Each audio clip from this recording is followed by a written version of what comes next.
வானவராம் சந்திரதி மீகாயில் அலி இஸ்லாம் அவர்கள் மீதும் ரூஹ் என்னும் சொல்வதற்குரிய வானவராம் சந்திரதி இஸ்ராபீல் அலி இஸ்லாம் அவர்கள் மீதும் ஒரு மனிதனுடைய நேரம் நெருங்கிவிட்டால் அந்த மனிதனுடைய ரூஹை கைப்பற்றுவதற்கு அவ்வப்போது துனியா வந்து செல்கின்ற பௌத்தில் மலக்காம சந்திரதி இஸ்ராயில் அலி இஸ்லாம் அவர்கள் மீதும் கருணை உள்ளம் கொண்ட ரஹ்மானே படைத்த மலாயகுமார்கள் அனைவர்கள் மீதும் உடைய சாந்தியும் சமாதானமும் சலவாக்கும் கருணையும் பேரொழையும் பொழிவாயாக என்று கூறிக்கொண்டே அற்புதமான அழகான வேதமான உன்னதமான அருமறையாம் திருக்குர்ஆனிலே கூறிய 25 நபிமார்கள் நம்முடைய தொந்தை நபி ஆதம் அலைஹிஸ்ஸலாம் அவர்கள் மீதும் அவருடைய மகன் ஹூத் அலைஹிஸ்ஸலாம் அவர்கள் மீதும் இத்ரீஸ் நபி அலைஹிஸ்ஸலாம் அவர்கள் மீதும் நூஹ் அலைஹிஸ்ஸலாம் அவர்கள் மீதும் ஹூத் அலைஹிஸ்ஸலாம் அவர்கள் மீதும் சாலிஹ் நபி அலைஹிஸ்ஸலாம் அவர்கள் மீதும் இப்ராஹிம் நபி அலைஹிஸ்ஸலாம் அவர்கள் மீதும் லூத் நபி அலைஹிஸ்ஸலாம் அவர்கள் மீதும் இஸ்மாயில் இஸ்ஹாக் அலைஹிஸ்ஸலாம் அவர்கள் மீதும் யாக்கூப் நபி அலைஹிஸ்ஸலாம் அவர்கள் மீதும் யூசுப் நபி அலைஹிஸ்ஸலாம் அவர்கள் மீதும் அய்யூப் நபி அலைஹிஸ்ஸலாம் அவர்கள் மீதும் ஜுல்கிஃபில் அலைஹிஸ்ஸலாம் அவர்கள் மீதும் இப்ராஹிம் நபி அலைஹிஸ்ஸலாம் அவர்கள் மீதும் தௌராத் வேதம் வழங்கப்பட்ட மூசா ஹாரூன் அலைஹிஸ்ஸலாம் அவர்கள் மீதும் யூசுப் அலைஹிஸ்ஸலாம் அவர்கள் மீதும் இலியாஸ் நபி அலைஹிஸ்ஸலாம் அவர்கள் மீதும் சபூர் வேதம் வழங்கப்பட்ட நபி தாவூத் அலைஹிஸ்ஸலாம் அவர்கள் மீதும்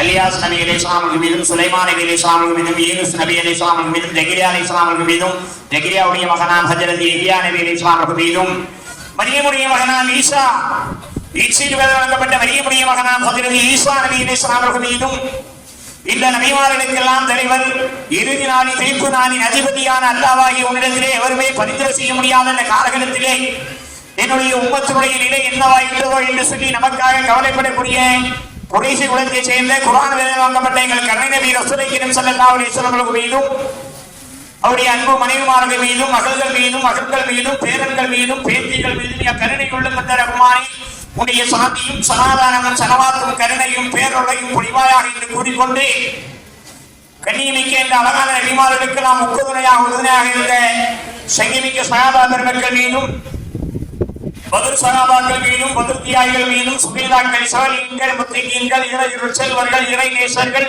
ஹாபீஸ்கள் ஆலிம்கள் கனவி இமாம் சாபி இமாம் மாலிக் இமாம் ஹம்பல் இமாம் இப்னு மாஜா அபுதாபிது நஷீரி திருமதி முஸ்லிம் புகாரி போன்ற இந்த மார்க்க அறிஞர்கள் மீதும் கருணை உள்ளங்கண்ட ரஹ்மானே உன்னுடைய சாந்தியும் சமாதானமும் சலவாத்தும் கருணையும் பேரொழையும் முடிவாயாக என்று கூறிக்கொண்டு உன்னதமான அழகான மூசா நான் தான் அறிவாளி என்று கூறிய மூசாவை அழைத்து மூசாவை என்னுடைய அடியார் ஒருவர் இருக்கிறார் அவரிடத்திலே போய் நீங்கள் கல்வியை கற்றுக் கொண்டு வாங்கள் என்று சொன்ன மூசா நபி அலைஹிஸ்ஸலாம் அவர்கள் தேடி சென்ற நபி ஹூத் நபி அலைஹிஸ்ஸலாம் அவர்கள் மீதும் இறுதி நாளான இந்த துனியாவை ஆட்சி செய்யக்கூடிய இமாம் மஹ்தி அவர்கள் மீதும் கருணை உள்ளங்கண்ட ரஹ்மானே உன்னுடைய சாந்தியும் சமாதானமும் சலவாத்தும் கருணையும் பேரொழையும் முடிவாயாக என்று கூறிக்கொண்டு அற்புதமான விழா அழகான விழா உன்னதமான விழா அன்னை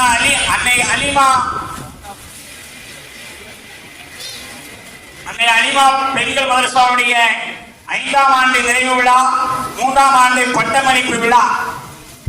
இந்த விழாவில் நாம் இந்த 3வது வருடமாக பேசுகிறோம். முதல் வருடம் ஒரு அற்புதமான அழகான தலைப்பை கொண்டு வந்தோம். 2வது வருடம் ஒரு தலைப்பை கொண்டு வந்தோம். 3வது வருடமாக ஒரு களவெட்டக்கூடிய ஒரு பெண்மணி, காட்டுக்கு செல்லக்கூடிய ஒரு பெண்மணி தன்னுடைய மகனை உருவாக்கிய ஒரு ஆலிமை உருவாக்கிய கதை. இந்த பெண்மணி அற்புதமான அழகான வேதமான குர்ஆனை கற்றவள்.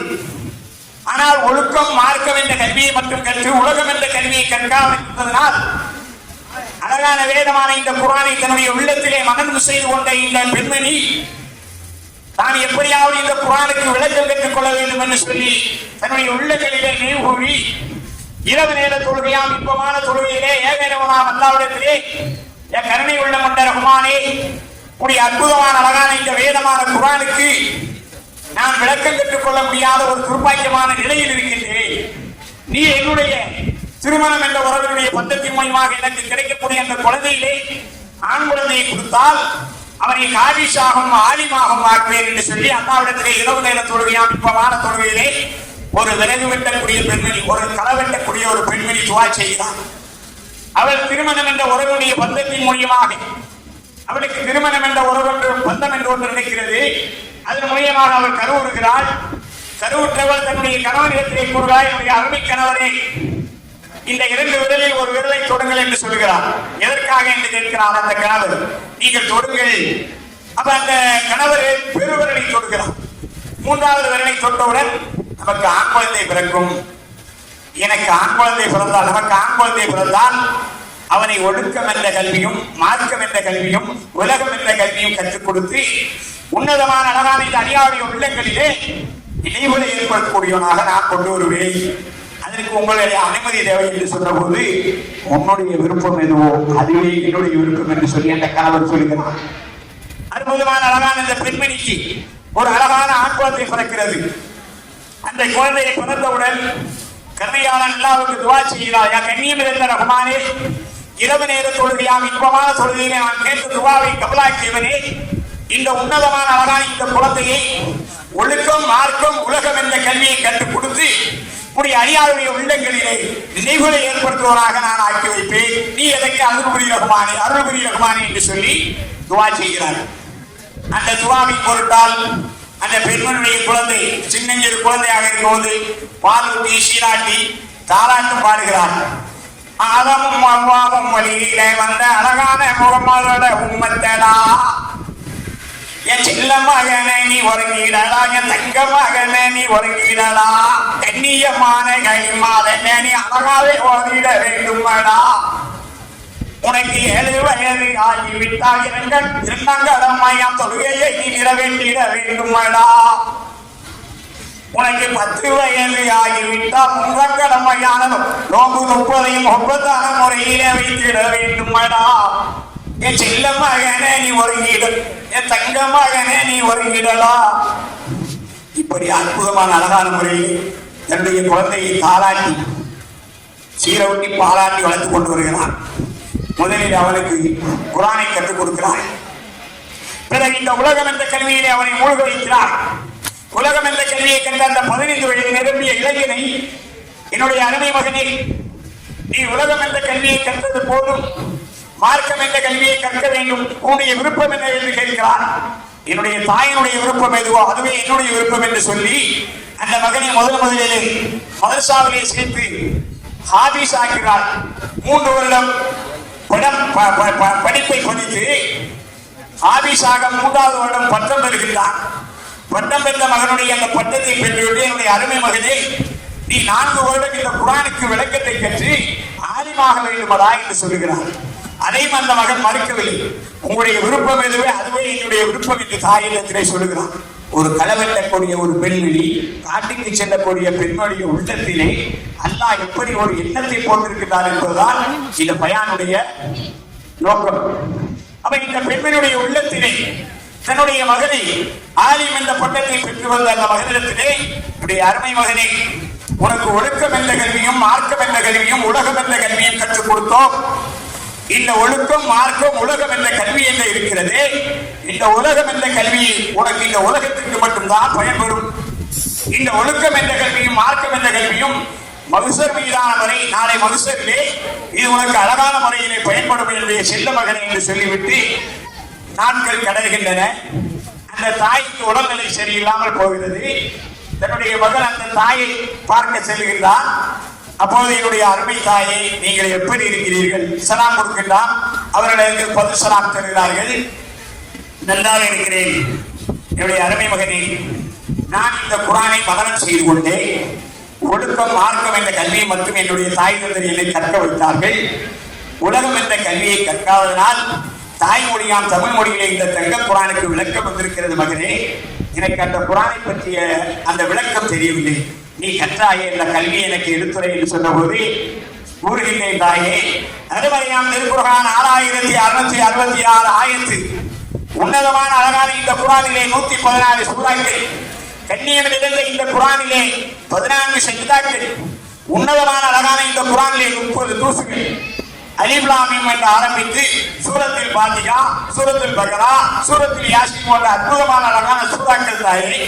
இந்த குர்ஆனிலே நோய்க்கு சிபாவன் மருந்தளிக்கக்கூடிய ஆயத்து குர்சி, குலுல் அல்லாஹ், குல்லவுது ரப்பில் பலகி, குல்லவுது ரப்பினாஸ் போன்ற அற்புதமான அழகான சூறாக்கள் இருக்கிறது. இந்த குர்ஆனிலே 25 நபிமாருடைய வாழ்க்கை வரலாறு. இந்த குர்ஆனிலே 4 நபிமார்களுக்கு அல்லாஹ் வேதம் தந்திருக்கிறார். தௌராத் வேதம் நபி மூசா அலைஹிஸ்ஸலாமுக்கும், சபூர் வேதம் நபி தாவூத் அலைஹிஸ்ஸலாமுக்கும், இன்ஜீல் வேதம் நபி ஈசா அலைஹிஸ்ஸலாமுக்கும், குர்ஆன் வேதம் கண்மை நபி ரசூலுல்லாஹி ஸல்லல்லாஹு அலைஹி வஸல்லம் அருமை தாயாரே என்று சொல்ல, இந்த குர்ஆனிலே 5 கடமைகள், அழகான கலிமா, அற்புதமான தொழுகை, உன்னதமான நோன்பு, சங்கையுள்ள சக்காத்து, கண்ணியமிக்க ஹஜ்ஜு. இப்ப இந்த நோன்பை பற்றி அந்த தாயார் கேட்கிறார், என்னுடைய அருமை மகனே, நோன்பை பற்றி அல்லாஹ் குர்ஆனிலே என்ன சொல்லுகிறார்? உங்களுக்கு முன்னிருந்தவர்கள் மீது எப்படி இந்த நோன்பு கடமையாக்கப்பட்டதோ அதுபோல் நம்மீதும் இந்த நோன்பு கடமையாக்கப்பட்டிருக்கிறது என்று சொல்லுகிறார். அப்ப சக்காத்தை பற்றி அல்லாஹ் என்ன சொல்கிறான்? சக்காத் எவர் மீது எல்லாம் கடமை என்றால் 1 லட்சம் ரூபாய் ஒரு இடத்திலே பணம் இருக்குமே, ஆனால் அவர் 2500 ரூபாய் வருடம் ஒரு முறை அவர்கள் மீது சக்காத்து தாயே என்று சொல்கிறான். நகையை பற்றி ஏதாவது சொல்லி இருக்கிறானா அல்லாஹ்? 82.500 மில்லி ஒரு பெண்மணியிடத்திலே நகை இருக்கும், ஆனால் அவர் 2.500 மில்லி 2.5 கிராம் அந்த நகைக்கு பகரமாக ஜக்காத் கொடுக்க வேண்டும் என்று சொல்லி அல்லாஹ் குர்ஆனிலே கூறியிருக்கிறார். வீட்டை பற்றி ஏதாவது சொல்லி இருக்கிறானா? ஒரு மனிதருக்கு ஒரு வீடு இருக்குமே, ஆனால் அவருக்கு ஜக்காத் கடமை இல்லை. அவருக்கு பல வீடு இருக்குமே, ஆனால் அந்த மீதம் இருக்கக்கூடிய வீடுகளை கணக்கு பார்த்து அன்றைய விலை என்னவென்று அந்த விலைக்கேற்ப ஜக்காத் கொடுக்க வேண்டும் என்று சொல்லி அல்லாஹ் கூறியிருக்கிறார். வேற ஏதாவது இந்த குர்ஆனிலே விளக்கம் தெரிய வேண்டும் என்னுடைய அருமை தாயே என்று சொல்ல அந்த தாயார் சொல்லுங்கள் நான் கேட்டுக்கொண்டே இருக்கிறேன் என்னுடைய அருமை மகனே என்று சொல்ல, மன்னிக்கப்பட முடியாத குற்றம் 4 என்று சொல்லுகிறார். முதல் குற்றம் சிறுக்கு. சிறுக்கென்றால் என்னவென்று அந்த தாயார் கேட்கிறார். சிறுக்கென்றால் அல்லாஹ்வை அன்றி வேறு எவரிடத்திலும் கையேந்தி விடக்கூடாது. நபி இப்ராஹிம் அலைஹிஸ்ஸலாம் அவர்கள் தன்னுடைய ஏகத்துவ பிரச்சாரம் என்ற விதையை எடுத்து வைத்த போது அந்த நாட்டுடைய அரசு இப்ராஹிம் அலைஹிஸ்ஸலாமை அழைத்து, இப்ராஹிமே, நாங்கள் வணங்குகின்ற இந்த விக்கிரகத்தை நீர் வணங்குகிறீரா அல்லது இந்த நெருப்பு குண்டத்தில் வீழ்ந்து சாவதற்கு தயாரா என்று சொன்னபோது, நீ வணங்குகின்ற விக்கிரகத்தை வணங்குவதை விட இந்த நெருப்பிற்குள்ளத்தில் வீழ்ந்து சாவதற்கு தயார் என்று சொன்னார்கள். நபி இப்ராஹிம் அலைஹிஸ்ஸலாம் அவர்கள் இணையை வைக்காமல் வாழ்ந்த நபி, அற்புதமான நபி, அழகான நபி, உன்னதமான நபி, கண்ணியம் நிறைந்த நபி இப்ராஹிம் அலைஹிஸ்ஸலாம் அவர்களை அந்த நெருப்பில் அந்த மன்னனுடைய ஆட்கள் தூக்கி எறிந்த போது மாணவர் ஜிப்ரீல் அலைஹிஸ்ஸலாம் அவர்கள் கேட்கிறார், இப்ராஹிமே, என்னுடைய உதவி உங்களுக்கு தேவையா? இல்லை, உங்களையும் என்னையும் இந்த நெருப்பையும் படைத்த அல்லாஹ் என்னை பாதுகாப்பார் என்று சொன்னார்கள். இரண்டாவதாக மாணவர் மீகாயில் அலைஹிஸ்ஸலாம் வருகிறார்கள். ஒவ்வொரு மலாயிகமார்களும் கேட்கிறார்கள், என்னை அல்லாஹ் பாதுகாப்பான் என்று சொன்னவனே அல்லாஹ் தன்னுடைய நெருப்புக்கு கட்டளையிட்டான், என் நெருப்பே என்னுடைய இப்ராஹிமுக்கு நீ குளிர்ச்சி ஊட்டுவாராக என்று சொன்னான். இடையே வைக்காமல் வாழ்ந்த நபி இப்ராஹிம் அலைஹிஸ்ஸலாமுடைய அந்த மார்க்கத்தில் ரசூலே கரீம் ஸல்லல்லாஹு அலைஹி வஸல்லம் என்ற மார்க்கத்தை நாம் அனைவரும் பின்பற்றுவோமாக. இரண்டாவதாக சொல்கிறான் தன்னுடைய மகன், இரண்டாவதாக மன்னிக்கப்பட முடியாத குற்றம் இந்த குர்ஆனிலே விபச்சாரம். பார்வையினால் ஏற்படுகிறது விபச்சாரம், நாவினால் ஏற்படுகிறது விபச்சாரம், செவியினால் ஏற்படுகிறது விபச்சாரம், நப்சினால் ஏற்படுகிறது விபச்சாரம், உடல் ரீதியான முறையிலே விபச்சாரம் என்று தன்னுடைய தாயிடத்திலே கல்வி கற்றுக் கொண்ட அந்த மார்க்கறிஞர் கூறிக்கொண்டு வருகிறார். மூன்றாவது குற்றம், மன்னிக்கப்பட முடியாத குற்றம், இறைவனிடத்திலே போர் செய்யக்கூடிய வட்டி. நான்காவது குற்றம் கொலை, அநியாயமான முறையில் உயிரை கொலை செய்வது குற்றத்திலும் குற்றம், மன்னிக்கப்பட முடியாத குற்றம் என்று தன்னுடைய தாயகத்திலே கூறிவிட்டு, உடைய அருமை தாயாரே, நான் கற்ற கல்வியை உங்களிடத்திலே எடுத்துரைத்தேன் என்று சொன்ன உடனே என்னுடைய அருமை மகனே, இந்த குர்ஆனுக்கு நான் விளக்கம் தெரியாமல் நீண்ட காலமாக சிக்கல்களும் சங்கடங்களும் பெற்றுக் கொண்டிருந்தது. அல்லாஹ்வுடைய மாபெரும் கருணையினால் திருமணம் என்ற உறவுடைய பந்தத்தின் மூலியமாக உன்னை எனக்கு அல்லாஹ் கொடுத்தான். அல்லாஹ் கொடுத்த அந்த அற்புதமான அழகான உன்னை நான் ஒரு அழகான மார்க்கறிஞனாக உருவாக்கியிருக்கிறேன். என் மார்க்கறிஞரே, நீ கற்ற கல்வி அற்புதமான கல்வி, அழகான கல்வியனா என்னுடைய அருமை மகனே, உன்னுடைய கல்வியை எவரிடத்திலும் நீ அற்ப விலைக்கு விற்றுவிடக் கூடாது. என்ன தாயை சொல்லுகிறீர்கள்? நீ கற்ற கல்வி அற்புதமான கல்வியடா, அழகான கல்வியடா, உன்னதமான கல்வியடா. இந்த கல்வியை மார்க்கறிஞர் எவர்கள் வைத்துக் கொள்ள கூடாது. பாத்தியாவுக்கோ செலவாத்து ஏரியாவுக்கோ மவுலத்து போன்ற காரியங்களுக்கோ நீ விட்டு விடாதே.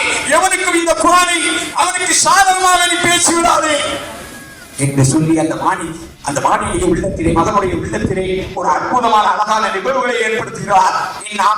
அந்த அற்புதமான அழகான தாயா பிறகு சொல்லுகிறார், இந்த கற்ற கல்வியை அற்ப விலைக்கு ஏன் நீ விற்க கூடாது என்று சொன்னேன் தெரியுமா?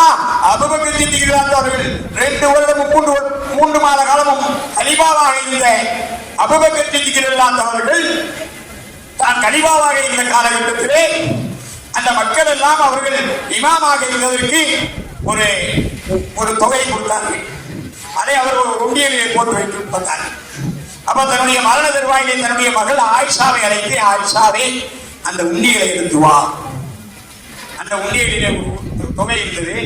என்னுடைய தந்தையாரே இது என்ன என்று கேட்டபோது, நான் கனிமாவாக இருந்த போது அந்த மக்கள் நான் இமாமாக பணி செய்ததற்காக எனக்கு ஊதியமாக இதை கொடுத்தார்கள். நான் கற்ற கல்வியை அற்ப விலைக்கு விற்க மனமில்லை என்று சொல்லி நீ எனக்கு பிறகு வரக்கூடிய கலிமாவிடத்திலே இதை ஒப்படைத்து என்று சொன்னார்கள். அதை நான் கேள்விப்பட்டிருக்கிறேன் மகனே, அதுதான் உங்களிடத்திலே சொன்னேன் என்று சொன்னார்.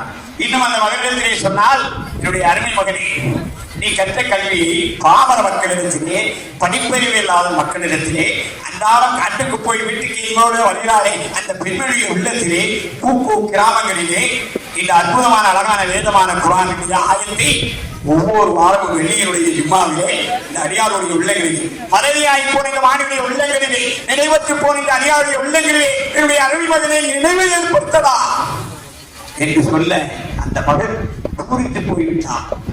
என்னுடைய தாயை குர்ஆனை மட்டும் கற்றுக்கொண்ட நீங்கள் இந்த குர்ஆனுக்கு அற்புதமான அழகான விளக்கங்களை தெரிந்து கொள்ள வேண்டும் என்ற உங்களுடைய உள்ளத்துடைய ஆசை எனக்கு மிகவும் பிடித்திருக்கிறது என்று சொல்ல அந்த மகனிடத்திலே சொல்லுகிறார், நீ கற்ற கல்வியை மீண்டும் மீண்டும் நீ மனனம் செய்ய வேண்டுமானால் முதல் வியாழன் வெள்ளி இந்த 3 நாள் இரவு நேர தொழுகையாம் இன்பமான தொழுகையை தொழுது. இதிலே வியாழனுடைய இரவு, புதனுடைய இரவு வியாழனுடைய இரவு, அதிலே அற்புதமான அழகான சுத்தத்தான நபிலான வணக்கங்களை உணர்ந்து வணங்கி தஸ்பீஹ் நபியின் 4 ரக்காயத்து தொழுது. இந்த தொழுகை உனக்கு நிச்சயமாக உன்னுடைய உள்ளத்திலே ஞானத்தை ஏற்படுத்தும். வெள்ளியினுடைய இரவு, அதாவது வேளனுடைய இரவு என்பது வெள்ளியினுடைய இரவு, இதிலே ஞாபகத்தை ஏற்படுத்த தொழுகை நபில் 4 ரக்காயத்து தொழுது. இதை ஹஜரத் அலி ரலியல்லாஹு அன்ஹுவுக்கு ரசூல் கரீம் ஸல்லல்லாஹு அலைஹி வஸல்லம் சொல்லிக் கொடுத்தது. ரசூல் கரீம் ஸல்லல்லாஹு அலைஹி வஸல்லம் அவர்களை ஹஜரத் அலி ரலியல்லாஹு அன்ஹு போய் சந்திக்கிறார்கள். அவர்கள் சந்திக்கின்ற போது, யா ரசூலல்லாஹ், நான் எவ்வளவு கல்வி கற்றாலும் எனக்கு உடனே மறந்துடுது, நீங்க ஏதாவது ஒரு மருந்து கொடுங்க, ஏதாவது ஒரு ஹதீஸை சொல்லுங்கன்னு சொன்ன போது, என்னுடைய அருமை மருமகனே அலி ரலியல்லாஹு அன்ஹு அவர்களே, நீங்கள் வியாழனுடைய இரவு வெள்ளி, அந்த வெள்ளியிலே சுன்னத்தான நபிலான வணக்கங்களை வணங்கி இரவு நேர தொழுகையான தொழுகை லாஸ்ட்ல, அதாவது வித்ராஜிப்புக்கும் அந்த இதுக்கும் கூட நீங்க ஞாபகத்தை ஏற்படுத்தும் தொழுகை நபில் 4 ரக்காயத்து, இது 2 ரக்காயத்து தான் தொழணும். முதல் 2 ரக்காயத்துல சாதாரண மத்தியில் தொழுது சலாம் கொடுத்துடணும். மறுபடியும் 2வது ரக்காயத்து, அதாவது 4வது ரக்காயத்துக்கு போகல, அதாவது 2 ரக்காயத்திலே சலாம் கொடுத்துடணும். மறுபடியும் 2 ரக்காயத்து ஞாபகத்தை ஏற்படுத்தும் தொழுகை நபில் 2 ரக்காயத்தை அல்லாஹ்வுக்காக தொழுகை என்று சொல்லி தொழ வரும்போது, அதுல முதல் ரக்காயத்துல சஜிதாவுடைய ஆயத்தை ஓதி சஜிதாவுக்கு சென்று அல்லாஹ்விடத்துல எனக்கு ஞானத்தை கூடலான்னு சொல்லி துஆ செய்யணும் அப்படின்னு என்னுடைய மகனுக்கு ஒரு களவட்டக்கூடிய ஒரு பெண்மணி, காட்டுக்கு போகக்கூடிய பெண்மணி அந்த மகனுடைய உள்ளத்தில நினைவுகளை ஏற்படுத்தி, என்னுடைய அருமை மகனே, நான் உன்னுடைய தாய், உனக்கு செய்ய வேண்டிய கடமைகளை செய்துவிட்டேன். உன்னை இந்த உலகத்திலே அல்லாஹ் என்னுடைய கையிலே கொடுத்தான். ஒழுக்கம், மார்க்கம், உலகம் என்ற 3 கல்வியையும் உனக்கு கற்றுக் கொடுத்தோம். இந்த கல்வியை பற்றிய தன்மையை பற்றியும் உனக்கு நான் தெரிவதற்குண்டான எல்லா விதமான ஏற்பாடுகளையும் செய்தேன். நீ இந்த உலக கல்வியை வைத்துக் கொண்டு பணம் சம்பாதி, காசு எல்லாம் பாரு, அதை கொண்டு மதரசாக்களுக்கு, நிறைய மதரசாக்கள் எத்தனையோ ஏழை இளைஞர்கள் நடத்தக்கூடிய மதரசாக்கள் இருக்கும், அதற்கு உன்னுடைய உதவியை செய்யும். ஒவ்வொரு மதரசாக்களே போய் ஞானத்தை எடுத்து அந்த அடியாருடைய உள்ளங்களிலே, மறதியாய் போன அந்த வாணியுடைய உள்ளங்களிலே, நினைவற்று போன அந்த அடியாருடைய உள்ளங்களிலே நீ நினைவுகளை ஏற்படுத்தக்கூடிய மார்க்கறிஞனாக வா என்று சொல்லிவிட்டு அந்த தாய் தன்னுடைய மரணத்தை தழுவுகிறார். அந்த மகன் கண்ணீர் விட்டு கதறி எழுதுகிறார். கண்ணீர் விட்டு கதறி அழுதுவிட்டு, என்னுடைய அருமை தாயே, அருமறையான குர்ஆனை மனனம் செய்து கொண்டவரே, என்னை ஒழுக்கம் என்ற கல்வியும், மார்க்கம் என்ற கல்வியும், உலகம் என்ற கல்வியை முழுக வைத்தவரே, உன்னுடைய மரணம் நிச்சயமாக நாளை வறுமையிலே சொர்க்கத்துடைய பூஞ்சையிலே எல்லாம் இதுவாக இருக்கட்டும். உங்களுடைய கபரை அல்லாஹ் விசாலமாக்கி கொடுப்பாராக, உங்களுடைய கபரை சொர்க்கத்துடைய பூஞ்சையாக ஆக்கி வைப்பாராக என்று சொல்லி அந்த மகன் அந்த தாயிடத்திலே அந்த மரணத்திற்கு பிறகு கண்ணீர் விடுகிறார். கதறி அளவில்லை. ஒப்பாரி என்பது இஸ்லாத்தினை கூடாது. எந்த ஒரு பெண்மணி ஆண்மகள் தன்னுடைய குடும்பத்தில் எந்த ஒரு இடத்துல ஒப்பாரி வைக்கிறாரோ அவர் நாளை நரகக்கூடிய அருகிலே நிற்கக்கூடிய ஒரு துர்பாக்கியமான நிலை ஏற்படும். இந்த அற்புதமான அழகான இந்த பிரயாணி இரவு நேர தொழுகையாக இன்பமான தொழுகையை கருணையாளர் அல்லாஹ்வுடைய ஞானத்தை என்னுடைய அருமை நண்பர் அமான் இல்லாவுடைய இந்த அன்னை அலிமா அரபு கல்விகளை எடுத்து வைப்பதிலே சந்தோஷமடையில்லை. சதக்கா என்பது ஒரு மனிதனுடைய நோய் நொடிகளை நீக்கும், சில ஆபத்துக்கள் பல முசுவல்களை நீக்கும். சக்காத் என்பது ஒரு மனிதன் மீது கடமையாக்கப்படுது. சதகத்துல் ஜாரியா என்ற நன்மை என்னுடைய ஆர்வி நண்பர் அமான்லா பெற்றுக் கொண்டு வருகிறார். சதகத்துல் ஜாரியா என்று சொன்னால் ஒரு மனிதனுடைய மரணத்திற்கு பிறகும் அவருடைய கபருக்கு அந்த நன்மை வந்து சேர்ந்து கொண்டே இருக்கும். நீங்கள் செய்யக்கூடிய இந்த அற்புதமான அழகான இந்த விழா நாளை மறுமையிலே இன்று உங்களுடைய தாயினுடைய கபருக்கு சென்று கொண்டிருக்கிறது. நாளை நம்முடைய மரணத்திற்கு பிறகு நம்முடைய கபருக்கு வரும். உங்களுடைய பிள்ளை, அந்த பிள்ளை, அதற்கு பிறகு வரக்கூடிய வாரிசுகள் எல்லாம் இந்த மதுசாமி நல்ல முறையில் நடத்த வேண்டும் என்று சொல்லி என்னுடைய அற்புதமான அழகான உரையை நிறைவுக்கு கொண்டு வருவதற்கு முன்னாடி உன்னதமான அழகான இந்த துணியாவிலே 24 மணி நேரம் வாழ்க்கை. இந்த வாழ்க்கையில 14 மணி நேரம் உங்க பிள்ளை சுகம் ஓடிக்கோங்க. யாரும் இங்கே கிடங்கன்னு சொல்லல, பள்ளியாதிலே இருங்கன்னு சொல்லல. சொத்து சுகம் என்று ஓடிக்கொள்ளுங்கள். 14 மணி நேரம் 8 மணி நேரம் நன்றாக உறங்கிக் கொள்ளுங்கள். இந்த உறக்கம் கண்கணையம் உறங்குவதற்கு தேவைப்படுகிறது, நாவுக்கணையம் உறங்குவதற்கு தேவைப்படுகிறது, செவிக்கணையம் உறங்குவதற்கு தேவைப்படுகிறது, நப்சுக்கணையம் உறங்குவதற்கு தேவைப்படுகிறது. சுகல் கணையம், பிரசர் கணையம், அல்சர் கணையம், அதாவது சிறுகுடல் பெருகுடல் கணையம், சிறுநீரக கணையம், இப்படி மனிதனுடைய உறுப்புகள் ஒவ்வொன்றும் உறங்குவதற்கு இந்த உறக்கம் கண்டிப்பாக தேவைப்படுகிறது. 2 மணி நேர இபாதத்துக்களை கையில் எடுத்துக் கொள்ளுங்கள். 1 மணி நேரம் சுகுனுடைய நேர தொழுகை 10 நிமிஷம், லுகருடைய நேர தொழுகை 10 நிமிஷம், அற்புதமான அழகான அசனுடைய நேர தொழுகை 10 நிமிஷம், மகபத்தான மகிழ்வினுடைய நேர தொழுகை 10 நிமிஷம், இன்பமான இஷாவுடைய நேர தொழுகை 10 நிமிஷம். இவர் ஒருவர் இதை இமாம் ஜமாத்துடன் தொழுது வருவார். அவர் ஓர் இரவு நின்று வணங்குவதற்கு ஒப்பாவார். உடம்பு நிலைகாத்திரமான முறையில் இருந்து உள்ள ஆரோக்கியமான முறையில் இருந்தால் ஏகேவனாம் அல்லாவிடத்திலே 3 மணிக்கு எந்திரிங்கள். தகவல் நபிகள் என்று தேவையான நபிகளை தொழுது கருணையாளர் அல்லாவிடத்திலே இறையோனே மறையோனே பெரியோனே என்னை படைத்தே வந்த இந்த துணியாவிலே நாம் அன்பும் செய்தோமல்லா என் சங்கையுள்ள கொண்ட ரஹ்மானே நான் செய்த குற்றங்கள் குறைகள் பாவங்கள் பிழைகள் மன்னித்து என்னை மன்னித்தருள் புரிய வேண்டும் ரஹ்மானே என்று சொல்லி துவா செய்து கொள்ளுங்கள். நாளை மறுமையிலே இந்த அமர்களை செய்து கொள்ளக்கூடியவர் அல்லாஹ்வுடைய நெருக்கத்தையும் திருப்பத்தையும் பெறக்கூடிய நன்மக்களாக உங்களையும் என்னையும் ஆக்கி அருள்வானாக என்று சொல்லிக்கொண்டு என்னுடைய உரைவுக்கு நிறைவு தருகின்றேன். வாஹினாதானா வல்ஹம்துலில்லாஹி ரப்பில் ஆலமீன். ஏகேவனாம் அல்லாஹ்வுக்கு எல்லா புகழும். அஸ்ஸலாமு அலைக்கும் வரஹ்மத்துல்லாஹி வபரகாத்துஹு.